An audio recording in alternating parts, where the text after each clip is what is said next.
Miss universe Bangladesh বিশ্বের সবচেয়ে মর্যাদাপূর্ণ একটি সৌন্দর্য প্রদর্শনী প্রতিযোগিতা। এই প্রতিযোগিতায় অংশগ্রহণ করেছেন বাংলাদেশের এক তরুণী। তিনি সেখানে বিশ্বমঞ্চে বাংলাদেশকে প্রতিনিধিত্ব করেছেন।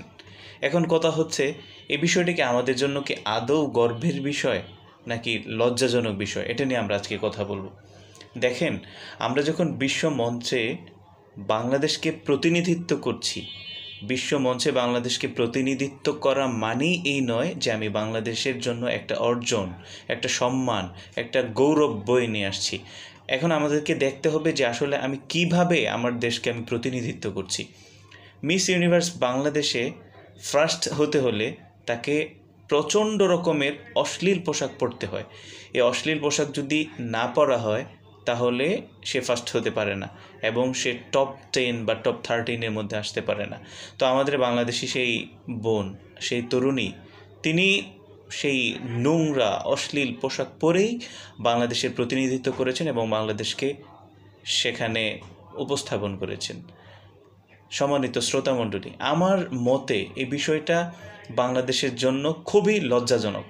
কারণ বাংলাদেশকে আলটিমেটলি সেখানে কী হিসেবে উপস্থাপন করা হয়েছে আপনি চিন্তা করেন।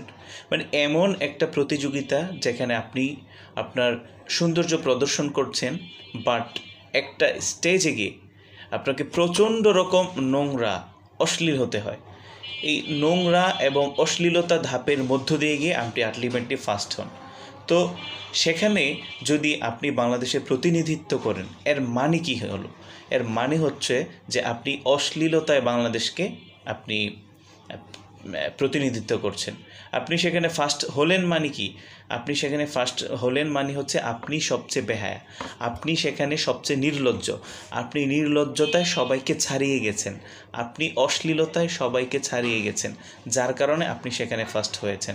আর যে দেশের প্রতিনিধিত্ব করছেন মানে সে দেশ আপনাকে ধারণ করেছে, সে দেশের বুককে আপনি বড় হয়েছেন, সে দেশের বুক চিরে আপনি বয়ে বেড়াচ্ছেন। অতএব সে দেশটা আপনাকে ধারণ করে। আপনার মতো একজন নোংরা, আপনার মতো একজন কলঙ্কিত মানুষকে যে দেশটা ধারণ করতে পারে, সে দেশটা আসলে যখন বিশ্বের মঞ্চে প্রতিনিধিত্ব হয় তখন এই দেশের আর গৌরব থাকে না, এই দেশের আর মর্যাদা থাকে না। সারা বিশ্বে যদি আমাদের দেশকে প্রতিনিধিত্ব করতেই হয়, সারা বিশ্বে তো আরও বহুত প্রতিযোগিতা আছে। আপনাকে কেন অশ্লীলতার দিক থেকে আমার দেশকে, আমার প্রিয় জন্মভূমিকে, আমার প্রিয় মাতৃভূমিকে পরিচয় করিয়ে দিতে হবে? আপনি নিজের ব্যক্তিগত পরিচয়ে সেখানে অংশগ্রহণ করতেন। আপনি আমার দেশ নিয়ে, আমার জন্মভূমি নিয়ে এভাবে অপমানজনক, নির্লজ্জজনক কাজ করতে পারেন না। প্রিয় বোন,